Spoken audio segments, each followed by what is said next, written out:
I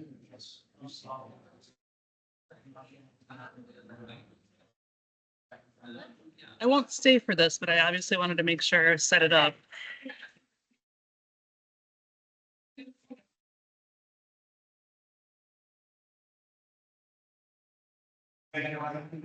Hi, Jeremy. Can you hear us, Jeremy? Yes. Hi. Can you We hear don't have me? your camera on, Jeremy. Here I am. I'm doing this from a truck. Where are you going? I knew that What's you're that? on not be able to attend. Where are you, Jeremy? My wife's family has We a can't big. hear you. It could be on our end. Okay. Try speaking now, Jeremy. How about now? Can you hear me? Do we have the ability for sound on? I'm talking to an AV coordinator, Jeremy, in case you're wondering. Is it just him presenting virtually? Yeah, we have the slides, so it's just getting him to be able to, we can hear him. He won't be able to control the slide. No, that's fine. We'll have the people in the room advance the slides. But we just want to be able to hear him, that's all. It is plugged in. Okay.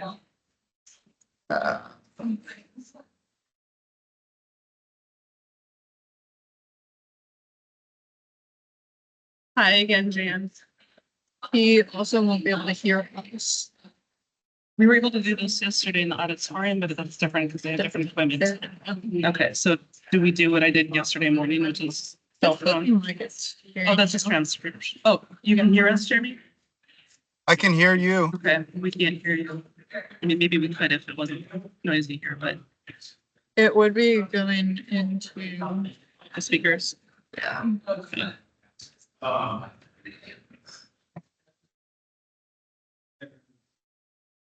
Keep talking. Me? Keep talking.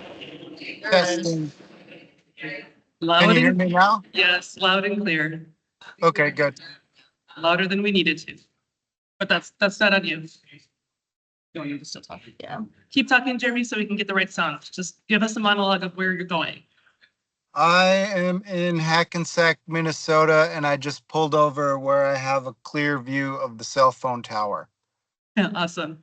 When you turn your head, we can't hear you as well. So just obviously you're looking around. So that's totally cool because we're in conversation mode. So when you're speaking, go ahead and just stare straight ahead, and you're going to have us advance your slides. But I think you probably knew that already. Yeah, thank you. I appreciate you working with me. I think I only okay. have 6 slides. We did this yesterday for one other person. So different rooms have different setups. So there's that. Desktop.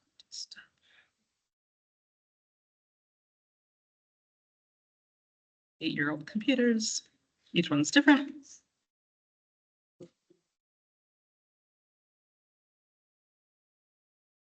Yeah, we should be good to go. Thank you. I'm not seeing. Should I be seeing something on the screen other than myself right now? What was that, Jeremy? Should I be seeing something on the screen other than myself right now? Yeah, you will in just a second. Okay. But yeah, I forgot that feature. There it is. Having the ability for you to see people is just for you. So it's been off this entire time and we haven't been using Teams much. But yeah, the slides are just starting to load up. I'm doing live presentations so the other speakers can actually see you and not just their slides. Okay. It's funny that this is coming up and it's blue. Yeah. Okay, there we go. So that's not what I wanted to do.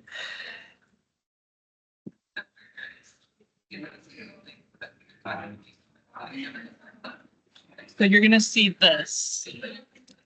When you're sharing with people, it's not full screen, but I also wanted to have the ability of people plus the screen, so.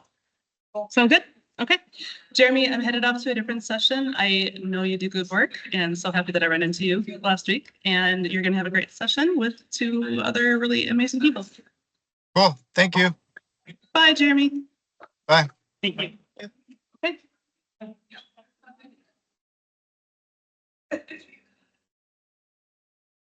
Everybody on the buses last night? Yeah. I'm just able to send it to me. Good, good.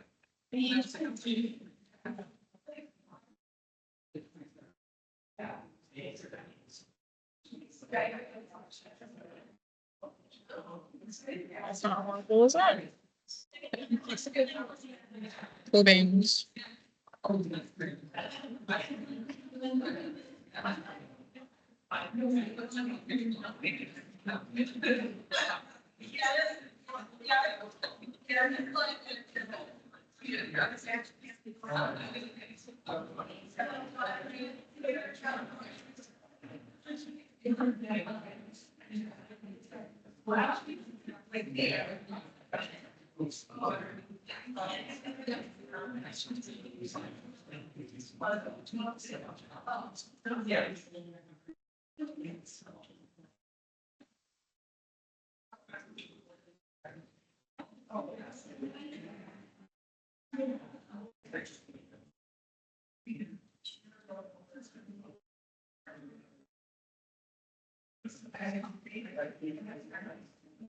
You're following me this week, I think.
Yeah, and I'm not, that's so, but it looks like. Yeah, I was worried about.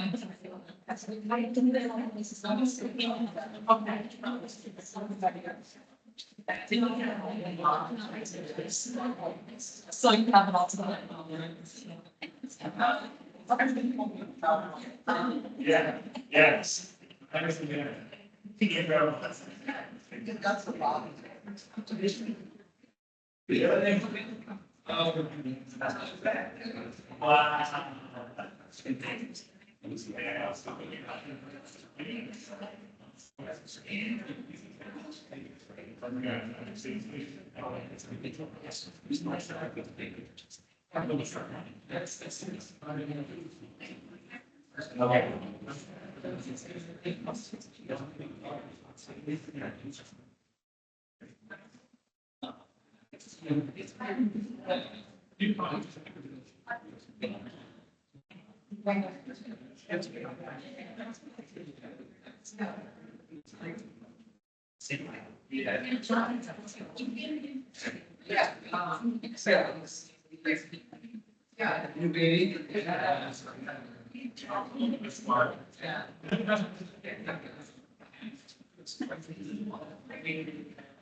I see.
Hey, Jeremy.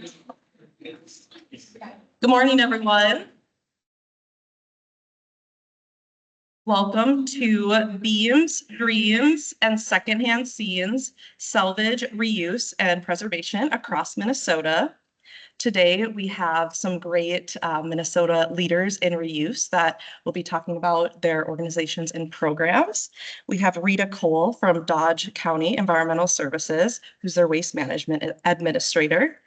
We virtually have Jeremy Marshik, the founder of Lumber Sash, a local lumber salvage organization. And finally, we have Jan Hagerman of Twin Cities Habitat for Humanity Restore, who you might have seen at the tours last night if you joined us. So please give a warm welcome to Rita, who will be kicking us off.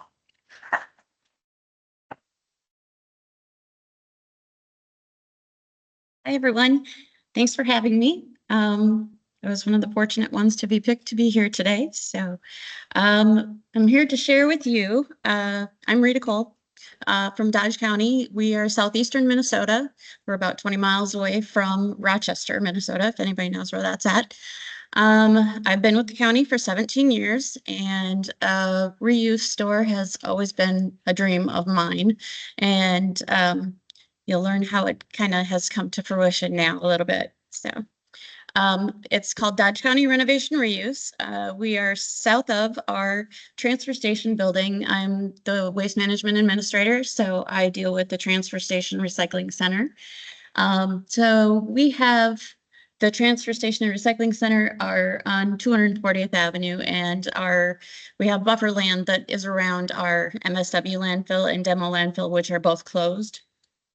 And so in 2022, we were awarded the Greater Minnesota Recycling and Composting Grant, and we were hoping that would be enough to get us the building and everything that we needed. Our facility is 50 by 72, and we're between Casson and Manorville. And Dodge County is a whole of about between 20 and 21,000 people for the whole county. So it's a very small rural county. Our biggest city is Casson, and that's between 5,000 and 6,000 right now. So we're hoping to make our solid waste campus like a one-stop shop. This is a picture of the building of the facility itself. If you notice, there is we just have we did get concrete, which is great. It is the shell of the building right now at that point in 2022, 2023, when we started doing the building of it. And some of the challenges that we've had, well, first of all, we don't have a road. The city of Casson, when we applied for the first grant, was supposed to run 16th Street through from Highway 57, which is the main road that goes through Casson and Manorville, to 240th, which is everybody calls it the dump road because it's the transfer station road. Well, city of Casson decided to push that back 5+ years. So what did we do? We had to have our county highway department build us an access road. And, you can kind of tell where it's supposed, the 16th Street is supposed to go. We built our road just a little bit to the south of that. We gave the city the easement for the road, and it is now actually going to be going through this year. So some other challenges that we had with COVID and everything, it made the cost of construction materials go kind of sky high at that point in time. And also the road that's supposed to go through, City of Castanels decided not to run utilities down that proposed road. So another thing is since we had to build the road, it took a quarter of our grant.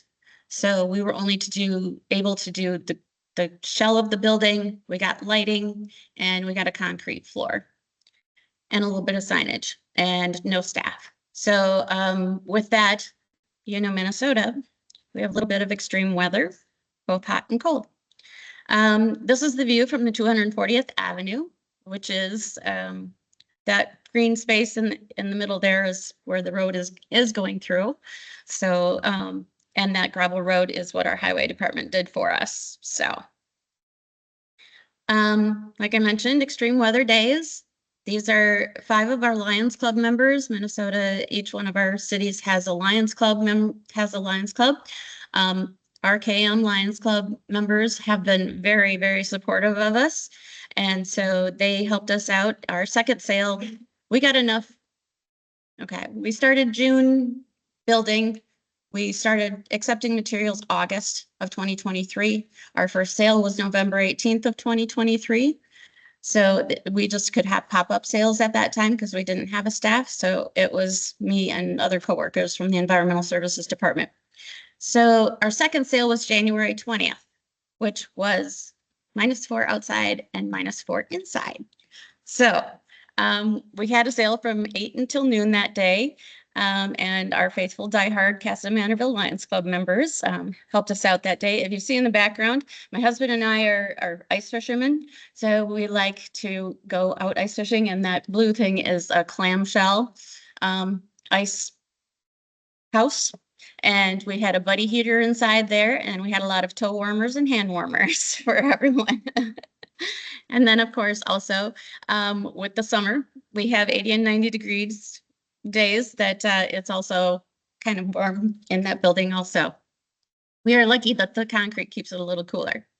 So our successes that we've had, we had our highway department construct the access road. We were able to get the building shell up and going with the grant funds and the concrete.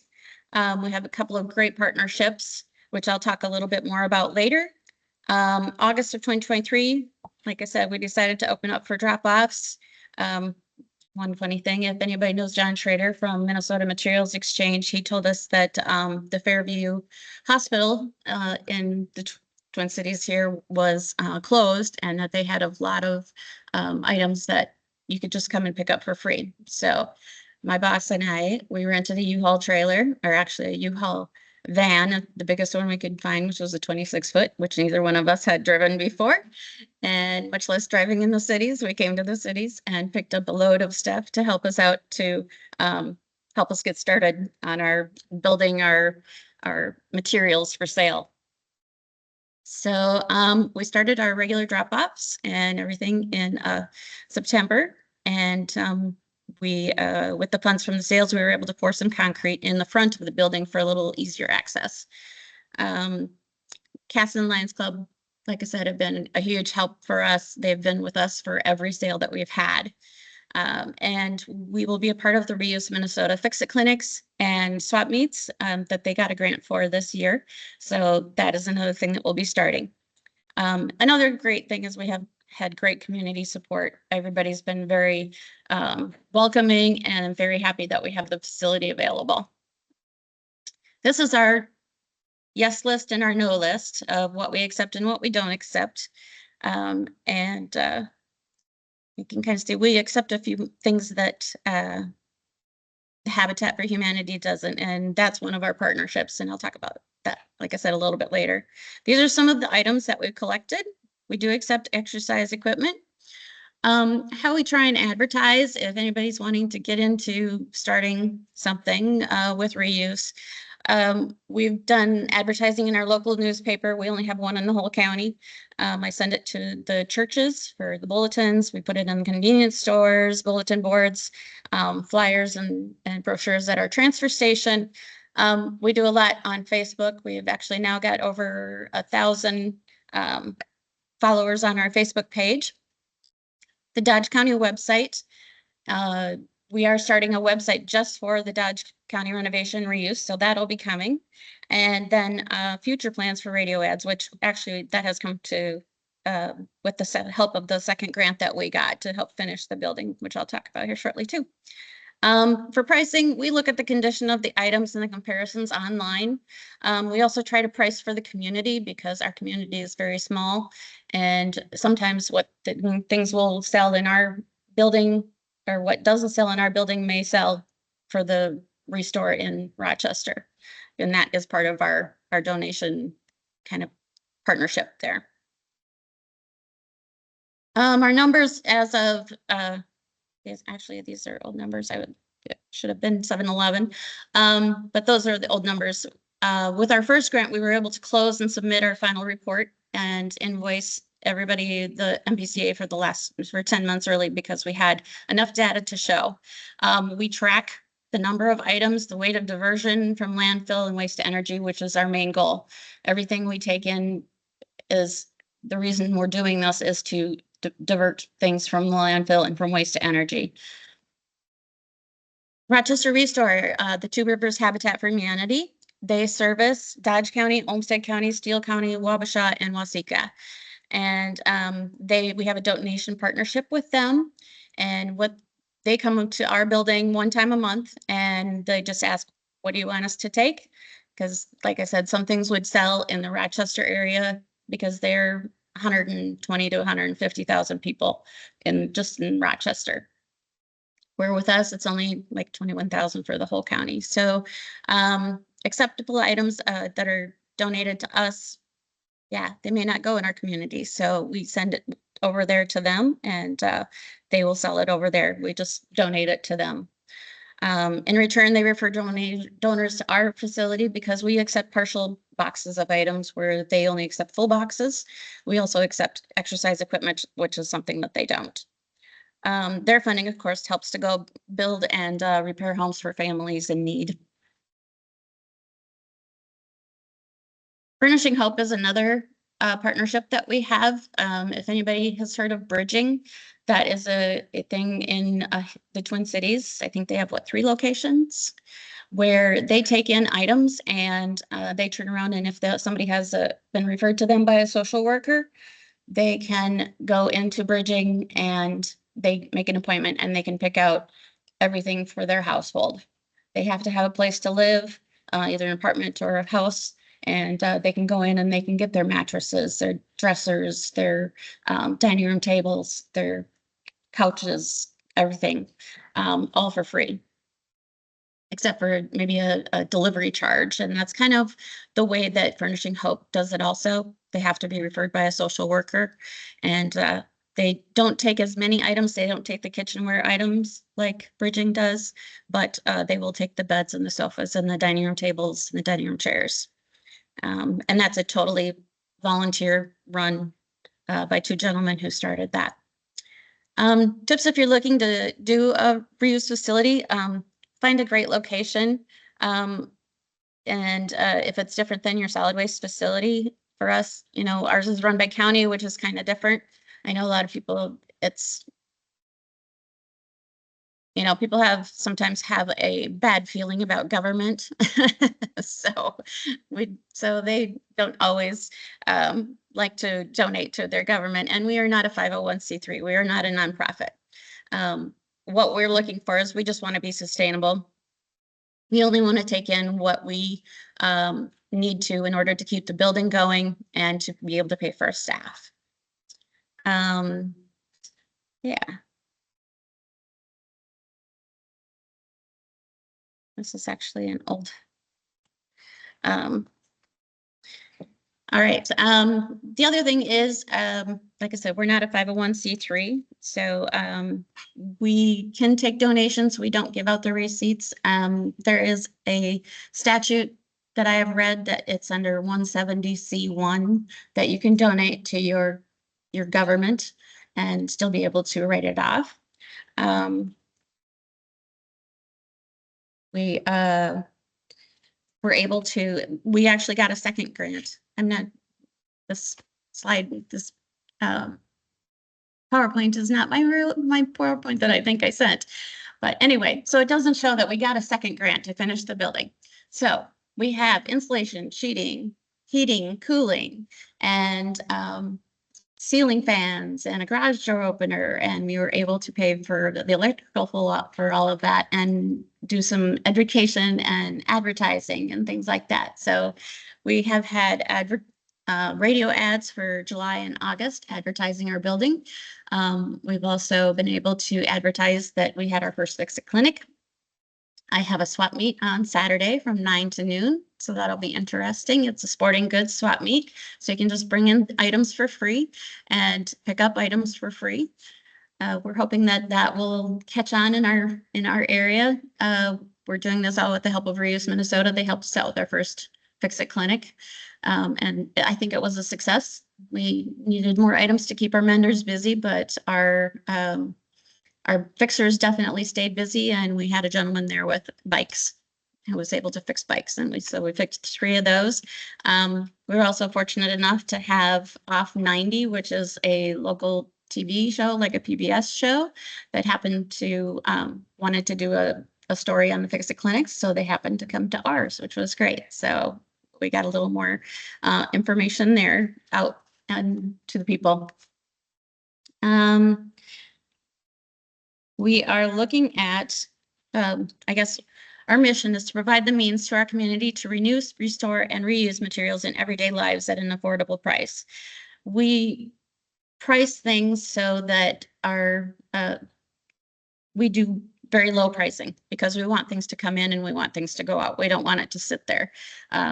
The gentleman that I talked to from Two Rivers Habitat for Humanity, he said, you know, if you have a couch and you put $250 on it and it sits there and sits there and sits there, why don't you put it down to 125 and then it'll go, and then you'll get a second couch in and put 125 on it and it'll go. You know, you want a price for the space also. So our goals are to educate people on the importance of reuse. And in our goals, we also want 15% of what we send from Dodge County Waste. We want to divert that from landfills and waste to energy. The staff that we're going to hire, right now I have a college kid right now. He's doing a great job. He did our website and everything. He is leaving me on August 22nd. So we will be looking for staff again. We are fortunate enough to be on the list for Minnesota Green Corps. So we will have a member from October to September for that. So that will be great. They'll be able to help us out with the Fix-It clinics and the swap meets. And we have so much more.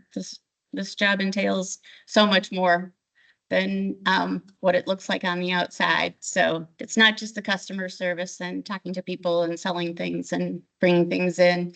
We're wanting to educate contractors of bring it to the reuse before you bring it to the transfer station. We're right there. We're just down the road. Bring it to the reuse. We do charge $5 to drop off. It doesn't matter if you bring one thing or 200 things. The reason we do that is because it's cheaper than what the transfer station will charge you. And the other thing is, if it doesn't happen to sell and we're not able to donate it anywhere, it does go back to the transfer station. And so we have to help pay for that cost also. So we want to try and divert a little bit of that cost. And plus it helps keep our building there a little bit longer. That's a little bit more income for us since we don't charge a lot for the items that go out the door. So, yeah, and we're just, like I said, we're wanting to change that behavior. So if anybody has some great ideas on how to convince contractors, that would be great. Also, we've talked with our public health department. We have a park also in another part of the buffer land. And so that we're looking at possibly like renting like snowshoes and things like that out of this building also. So we're trying to think of reasons to get people to this building. The The road will be going through this fall. It's out for bids right now. So I think that's going to be huge for us because there's a quick trip right at the end of the road and the school is also on the end of the road. So it's connecting the whole northwest part of Casson to the northeast part. So, and right now they all have to go around. So this will be great for us. We're looking forward to that. And that, I think, like I said earlier at the previous session here, that I think that'll be amazing for us because people will know that we're there. Right now, they aren't sure if they can go down that gravel road and because we're kind of further back and it's like, we have a reuse sign, but I need to get our highway department to make me a bigger one. It looks like it's only this big, but it's really 2 by 2, but it doesn't look very big from the road.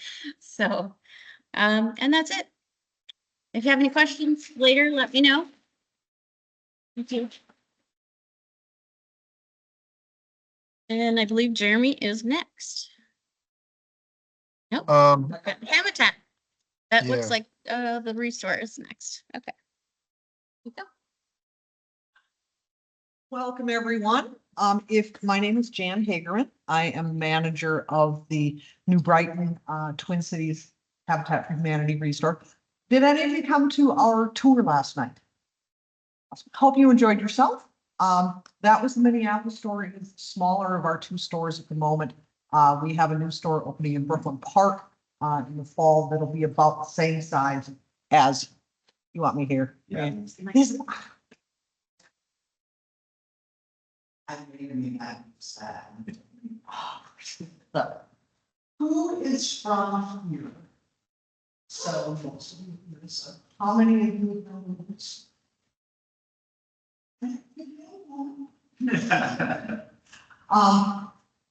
I'm gonna go with the basics here. All right, what do we just hit? Spacebar? Nope. Aha, there we go. All right, so Restore is a home. Goodwill and Home Depot go out on a date. It's kind of fun. We are a home improvement outlet. I don't like to use the word thrift store. It really kind of has a connotation. But if you bought an item at Home Depot or Lowe's or the hardware store or the furniture store, and you're trying to figure out what to do with it, it comes to the restore. If you buy it at Kohl's or Target, it's probably going to go to our main store. There are 2 stores here in the Twin Cities. All of our revenues support our build programs within Habitat for Humanity. So here in the Twin Cities, we build about 50 houses a year. Our proceeds from our 2 stores, not only do we self-sustain, we are able to fund about 10% of our build programs, which we are really, really proud of. Not every resort, not every Habitat affiliate in the country has the privilege of having a resort, let alone free, or the ability to make that money to help fund the programs. So we greatly appreciate all of the donations we get. There are over 850 stores in the country. The only state that doesn't have one is North Dakota, but there's one in Moorhead, and it's a really nice one. We 6.5 million donor interactions in fiscal year 24. But it's just insane. On any given day, we have between 60 and 90 cars drive up and get boxes. We get a full kitchen. Most of our donations are residential based. We don't get a lot of commercial donations. We don't do a lot of commercial because the commercial folks aren't coming and looking for us. Some resources around the country do more commercial. This past year, that 6.5 million is interesting because we also kept this past fiscal year about 6 million pounds of the waste stream. Whether what we're selling, what we're recycling, what we're repurposing. When we recycle, all of that money then goes back into our build programs. About every 6 weeks, it's about $5,000 that we're taking to metal scrappers. Some restores do offer deconstruction service. If you went on the tour last night and you were at Better Futures, they do deconstruction. We don't. It's a whole nother thing. There's insurance, there's people, there's all that kind of thing. So yeah, stores across the country. There are some stores, the one in Alexandria, I think, if anybody's from Alexandria, correct me. You have a restore, but it's not open all the time. Or am I wrong? Okay, so I believe, at least in the past, the Alexandria restore was behind their offices and it was open like one weekend a month. They just didn't really have the capacity, the quantity of items, that kind of thing. So environmental impact, everything that is donated, we do our best to keep it out of the waste stream. We are using a recycling company as opposed to a waste company. The numbers say that it's staying out of the waste stream. And we hope it is. Non-sellable items, whether they're broken down and recycled. If you're from here, you might have seen WCCO. If you're not, I do a monthly segment on our local CBS affiliate for repurposing. How do I turn this thing into that? I can take an old light fixture and turn it into a bird bath and it costs me $9. People, I can do that. So think Pinterest meets Restore. And there are fails always. We have a, are you more interested in finding out how you can get your things to the store, or are you more interested in how do I create? I kind of want to tailor this to you folks. We have a list of what we do and don't take. We also have a list for our donors when we don't take something. Got bridging, we've got repower for electronics. We're trying to send them on to another place that is available to them. And I do have those donation guidelines with me if anyone would like a copy. You got to come on the tour last night. I did not make this presentation, so I apologize. You can drop off smaller items at the restore. Again, restores around the country are all different. We offer a free pickup service. We cover the entire 7 metro area. We go out Monday through Friday. On any given day, our 4 drivers might have 20 to 35 pickups, and it could be 6 pallets, then some loads, it could be dining set, it could be doors from a remodel, and we'll hit the West Metro on one day, different parts of the metro each day. Drop off, free pickup for larger items. WCCO on Fridays, check it out, first Friday of the month. And then I also, if you have a store, I think that's the last slide, yep. And you're trying to figure out how to get one. I do a fixed supply tour of Restore on Thursday at 2. And in 5 years, our followers on our Facebook page have more than quite themselves. People are waiting, people coming in the store and they're like, hey, that's something, this is so weird. Think about our social media. We're shifting more over to Instagram for the demographic, the younger demographic. I was trying to figure out how to perform that new customer. Our donation stream has changed over the past few years, especially because we saw a shift with COVID and then after COVID. What are people looking for? What do we not take that we shouldn't be taking, or what are we taking that we really don't need to be? Ceiling fans do not sell. I don't want to say no when it's see go down. Well, we're doing an experiment right now of taking them in, but specifically for scrap. So my volunteer scrap team is taking them apart. How much is it going to garner us? Is it worth it? I don't want them in the landfill, but if it takes $12 to make $2, because we are a business, you have to weigh those. You really do want to keep them out of landfill.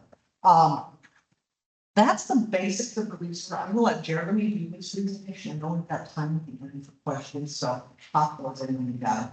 Thank you for letting me kind of talk to you.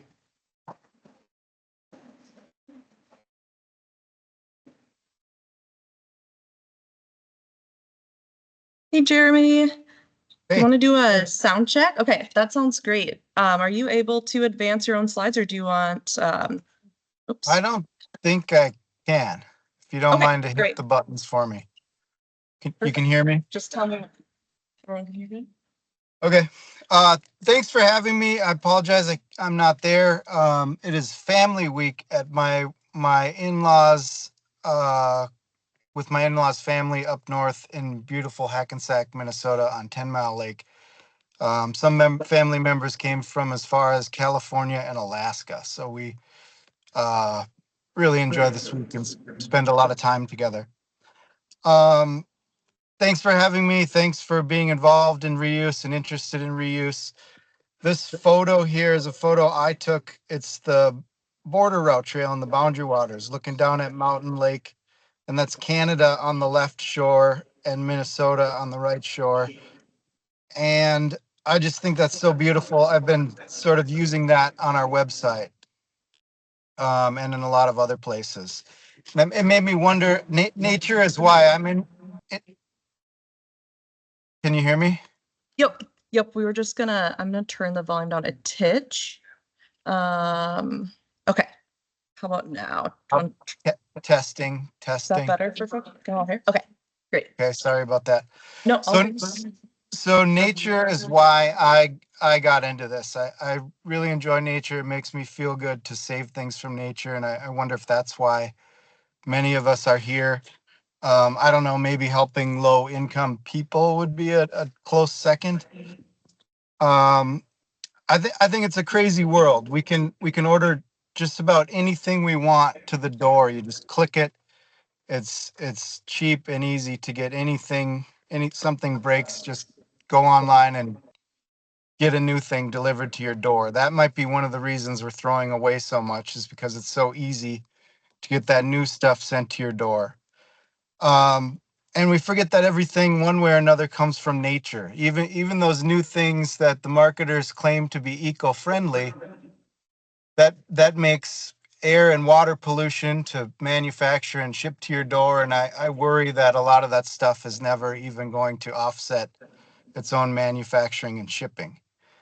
So I think reuse is best. Fix it, salvage it, be happy with what you have, and you can vote with your dollars. You can buy used stuff. Which brings me to my shirt that I chose to wear today. Party Captain. I got this at the thrift store in downtown Hackensack the other day. It was $2. My new favorite shirt, maybe.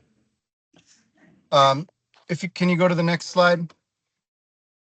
So I'm Jeremy Marshak. I have 3 little kids and a wife that I love, nature lover. I went to UMD in Duluth for marketing, and just wound up in commercial sales. I sold commercial printers for many years, which is it's really challenging. I learned a lot. I appreciate it because I got paid to learn. I learned a lot about marketing and advertising and people.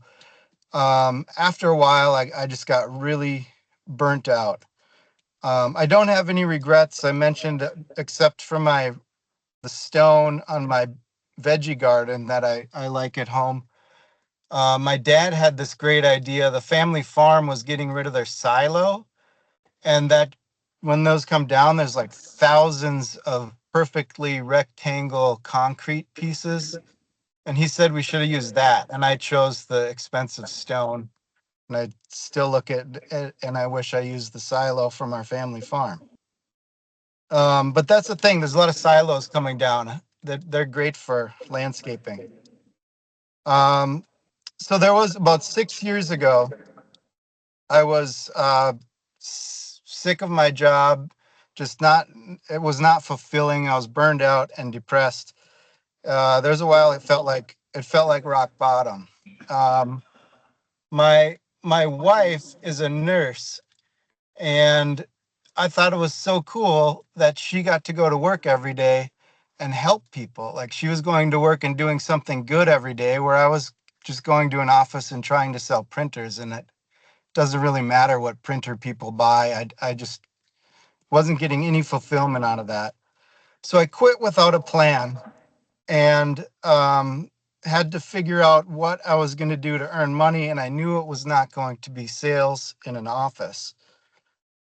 On bike rides around my neighborhood, I started finding dumpsters full of really great wood. And that's when I decided what I was going to do with the next chapter of my life was figure out how to help solve that problem. I think the number one reason a lot of this stuff is thrown away is because it's not valuable enough to cover the cost of labor and the cost of commercial space and other costs involved with selling it. So my approach is a lot different than the other two. The waste on a whole is a really complex thing, so it's great that we have people going about it in a lot of different ways. What I'm going to explain here is what worked for me, just one guy without any capital to spend. Um, another reason things are thrown away, people don't realize many people want it. Maybe they don't know how to find the people. They're not willing to take any time. It's easier just to hire a dumpster. And there's a lack of good options. If you look online, there's probably 100 junk haulers in your area, but not really many people who come pick up things to get them reused. So after thinking about this problem for a while, I thought at first I was thinking maybe I could try to make little free libraries for lumber catch on. Then I thought, where's the motivation? People should be getting rewarded. If we can figure out how to get people paid to salvaging lumber, that would help. And also, I think paying for the lumber, people would respect it more rather than just maybe use it for firewood or whatever. So I came up with this mission statement pretty early on. My goal is to earn a living wage by saving good material from the landfill and help enable others to do the same. So I set off trying to figure out efficient ways to get material that would have gone to the waste or to the landfill and how to make money at it. And I'm very proud to tell you about this thing that I call Lumber Stash. And it's I don't think we're quite 3 years in to when I officially started Lumber Stash. And it is going so much better than I hoped or dreamed. So to get started, I was just at dumpsters and I had homemade business cards. I was posting on Nextdoor and Facebook and Instagram, telling everyone I was looking for salvage opportunities.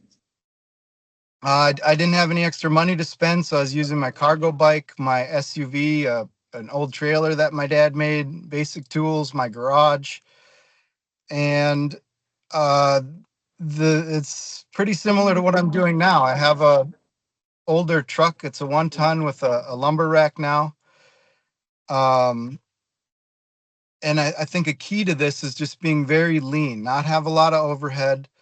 It's really too small to fail. I can take this week off for family week and it's okay. I don't have any big bills. So it's not stressful that way. Another key to making this work is you have to sell it quick. I don't have warehouse space, so I keep things moving really fast. I sell them from the website. As this started to grow, I think it was just 2 years ago, maybe even a little more than 2 years ago, I got one complaint about a pile of lumber in my driveway. That's how I found out it's illegal for a business to sell products from a residential space in Minneapolis and probably most cities. And I have a petition going. There's a link on our website. I think there should be an exception for salvaged things. I think a lot of people agree with that, and I've been sort of making slow progress with the city. They certainly know I haven't stopped, and I've even got a lot of good feedback from some of the people at the city. So how's this working? It's become a very flexible. Thanks for the slide change. Very flexible, fulfilling. It's real job. I'm earning real job like money, but it's so much more fulfilling than anything I've ever done. I learned that it is common for there's deck builders out there. There's thousands of new decks built every year. And these are, they're $50,000, $60,000, $80,000 decks, replacing decks that are sometimes in questionable condition, or sometimes the only problem with the deck is that they're a little too small. So we get paid, instead of having them pay someone to demo the deck, we get paid a pretty good income to deconstruct the deck. And then instead of throwing it away, we sell it. And the more questionable stuff we can usually give away. Giving things away for free on Facebook Marketplace is a great way to quickly get it out of your inventory. And you can also put a little tag to your website on the ad. Sometimes those ads get thousands of views, and then you're giving something away, you're keeping it out of the landfill, you're making someone really happy, and you're getting free advertising. So last year, a couple years ago, I was introduced to a developer, and he let me start salvaging in his houses. We got really good at removing wood floor and selling HVAC equipment and windows and trim and all the things that come with these houses that are going to be demolished. So I think we did 4 last year. This year, we're already working on our 12th. And these demo houses are great because they usually have contracts and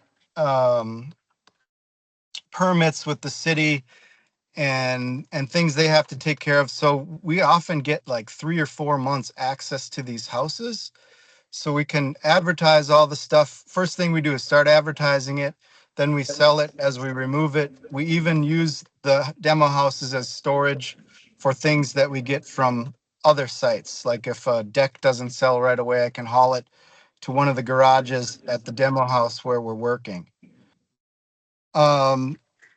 Lumber pickups. If so, so these things, there's a wide variety of things we do, and for different people, this could be a really great side gig or full-time job. A really easy thing that anyone can do to earn extra money is pickups. Like I mentioned, there's so many junk haulers out there. If you just started advertising yourself as a quote unquote not junk hauler, whatever you want to call it, there's a lot of people out there with good things that don't have time or don't have a way to move it, and they, maybe they're wealthy, or maybe they don't like using Facebook Marketplace. They don't care to get money for it. So you can go pick up valuable things and then sell them and cover your time by selling it. I mentioned Ipe. That's Brazilian walnut. It's super high-end lumber. A couple Fridays ago, my son, who's in this picture, he's 4. We don't have childcare on Friday, so I'll often do a little bit of work with him, and then we'll do something fun after. Huge benefit to this job. We drove out by Lake Minnetonka and picked up a pile of Ipe that a contractor had removed from a really fancy deck on the lake there. We hauled it home. I think we had maybe an hour and a half into hauling it. We put it on our website, put it on Instagram, and it was actually a neighbor about a block from my house that was really excited to buy it a day and a half later for $400. So my son and I earned about $200 an hour saving a pile of decking from the lumber, or from the landfill.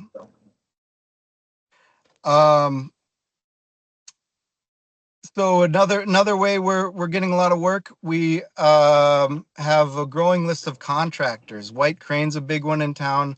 We're on their list. I'm out of town today, but there's 3 other guys that are doing 3 different decks for a deck company we work with. One guy's taking a garage down today for White Crane Construction, and there's a lot of other contractors that'll call us. They normally have to pay during a renovation. They pay someone $1 to $1.50 a square foot to ruin a wood floor and throw it in a dumpster. They instead can pay us that same amount, and we'll take it out carefully. Then we'll remove the nails off site and sell it. And the income works out pretty good. If we can get paid a little bit to remove it, that covers the removal, and then the sale of the lumber covers removing nails and bundling it and finding a buyer. There's high demand for this.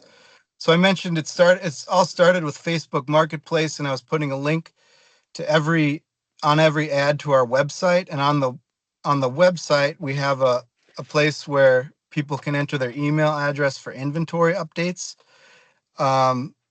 So it starts with Facebook. People click the link, come to the site, and then they sign up. I just checked. It's actually over 1,650 emails that we have right now of people that are interested in our inventory, and I can send out a blast every couple of weeks to help keep this stuff moving. The faster we sell it, the more we can salvage. And here I already mentioned this, but this week alone, there's 3 decks, 1 garage. And since I don't have any big overhead commercial costs or anything like that, 95% of the revenue that we get paid for this stuff goes straight to the people doing the work. I just keep a little bit to pay for the website and my time lining things up. So there's I hear talk of salvage is great for entry level people, which is awesome. You probably know of Better Futures in town. They help convicts get back on their feet and learn skills. I've met a few of those people. That's awesome too. I have been finding people similar to myself. They're doing office jobs, but they wish they had some more fulfilling work. And these are some really great people. Right now, working this week, we have a brewer who has extra time. We have Zach, one of our regular guys, works for the DNR. He's like studies the health of lakes and rivers. Dave is a woodworker, and he sees a lot of this work waste on hand firsthand at his job daily. So he's motivated to help save things from the landfill. And then Ben, Gabe, and me are all people who are kind of fed up with the rat race, and this is the first fulfilling work we've really had. So I think salvage is a great option for all different types of people, and there's a ton of opportunity for it. So I'm on the last slide now. I mentioned really lean and mean. This is working really well. People are always asking me, when you're going to get a warehouse, or I could get a grant to get a warehouse. They think I want a warehouse.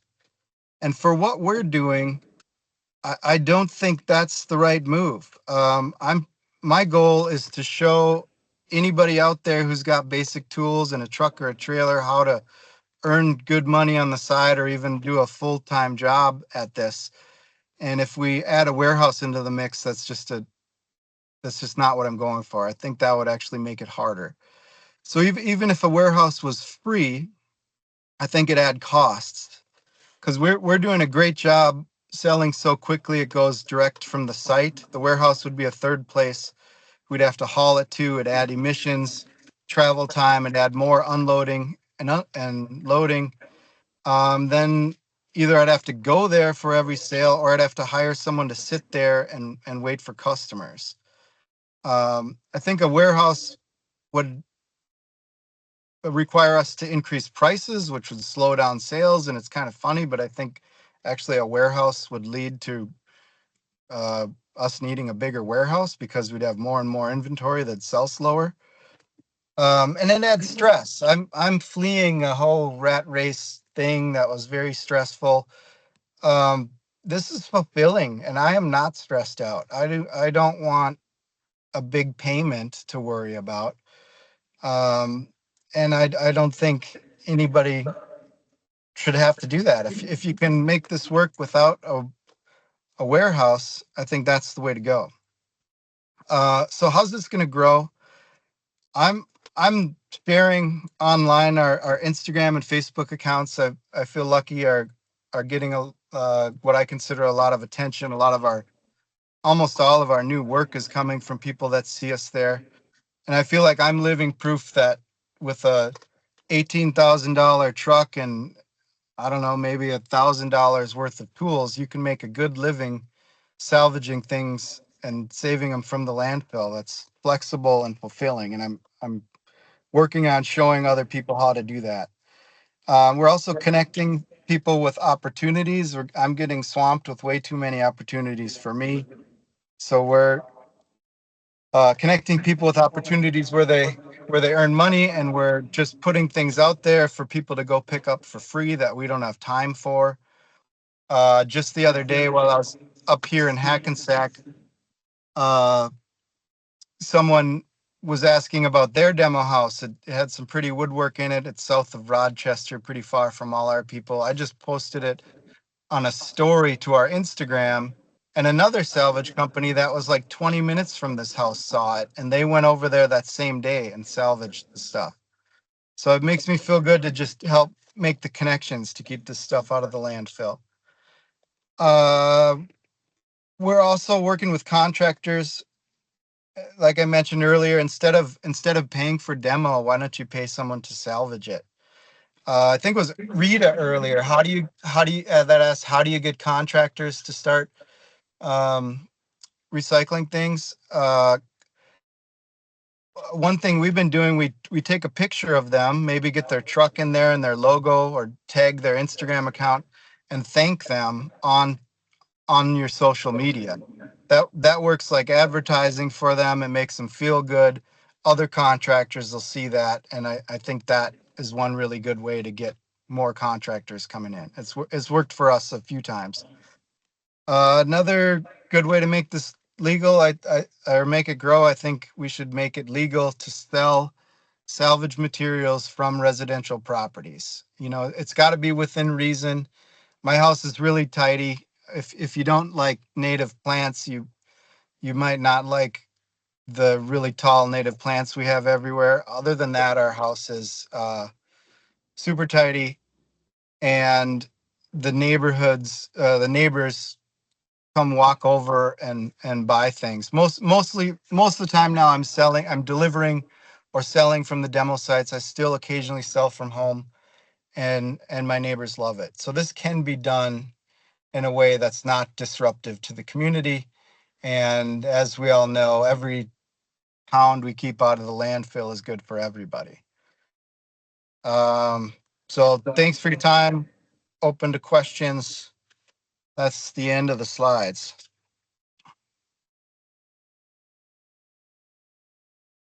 Thanks for me. And Jan and Rita, do you want to come up for answering questions too? And I can do them.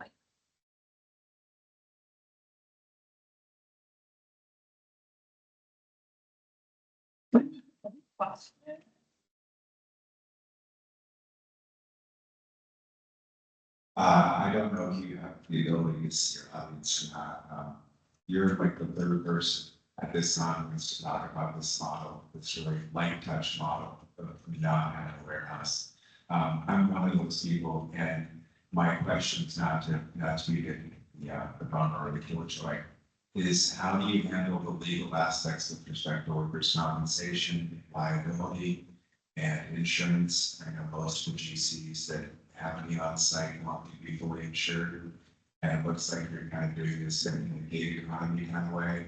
And I'm wondering what kind of exposure that's putting you and your coworkers in, not to mention GCs. I apologize. I heard some of that. I heard insurance. Early on, I was I was maybe the only dumpster diver I knew that had insurance. You can get basic insurance that covers this for like 40 or 50 a month. May, could maybe part of the question, the other part I didn't hear, could be repeated into the microphone? I apologize, I didn't hear it. I apologize. I don't know where the camera is. I think just the sound is closer to here. Sorry about that. I don't have any feedback.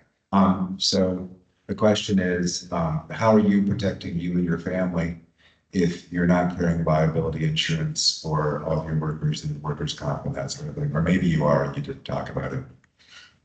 Yeah, I have insurance for me, and I have workers' comp. We just did a big project with 3 demo houses on campus at McAllister College this spring. and they required, they had some specific requirements, including workers' comp, which was good timing for our growth. So we have that now as well. Other questions? I thought I saw another hand over here, and it's for you. Yeah.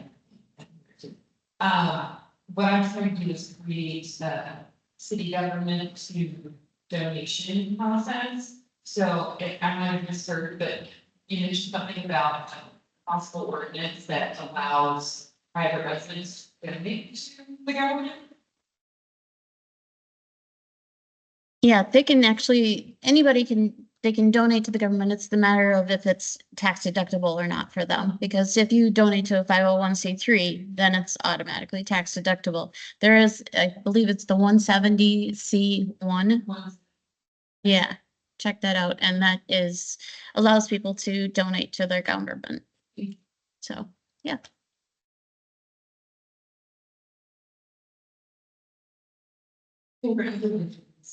All your great models. The question is for both Rita and Jan. We both had pound estimates, and it's curious how you're estimating that. At the store, we have to really go by dollars equated to pounds. So every dollar of furniture we're selling, we're thinking is 1.2 pounds. I've got a hammer that weighs 2 pounds, it's $4. I've got a couch that's $100. Yeah, so it's a little squishy, but we don't weigh everything, trust me. We also look at the weight of the dumpsters. That's kind of the big one of what we're looking at, and then adding the more selling. We actually weigh everything. We have a grant that requires us to do that, and also reporting to the MPCA every year. We have to figure out what our weight is and how much we've diverted from landfill, but mostly we also like to know how much weight we're diverting. So we do weigh everything. I have a larger, like 2x2 scale, and then I have just a small scale for the smaller items. And then for the really big items, there is a website that you can ask for average weights of like what a couch is, or an average weight of an end table, and it'll get that to you. You bet.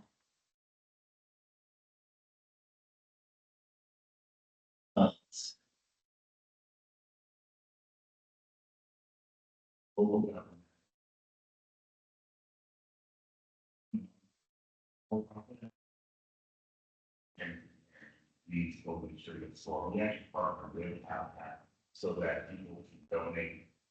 Via Habitat, they get half of the proceeds. We're actually in the top 10 donors in the state of Washington to Habitat. And there are ways for the private sector to work alongside nonprofits, and there's also ways we do programs with the city, state government that also allows materials from the state level to be donated to a nonprofit through us and a for-profit entity. So I would say reach out, talk to everyone in your community, and you can set up a. Great.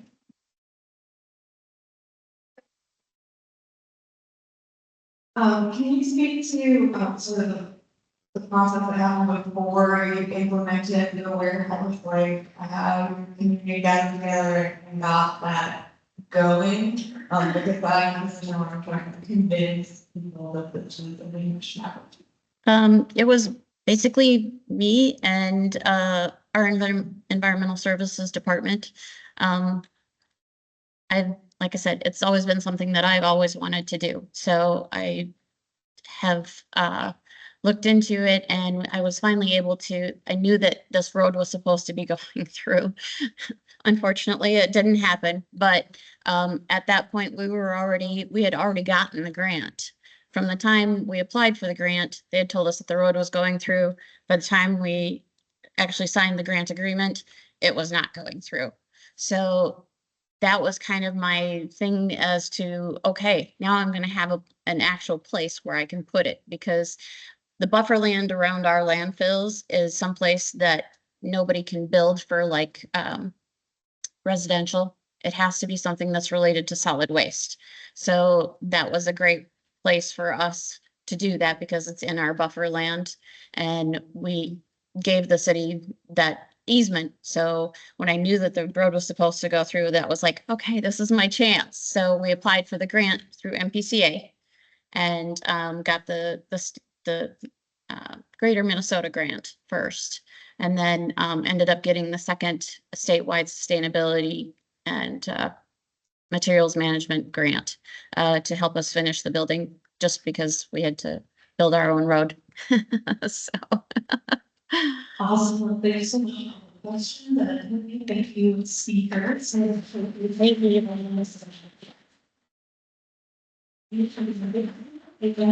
much.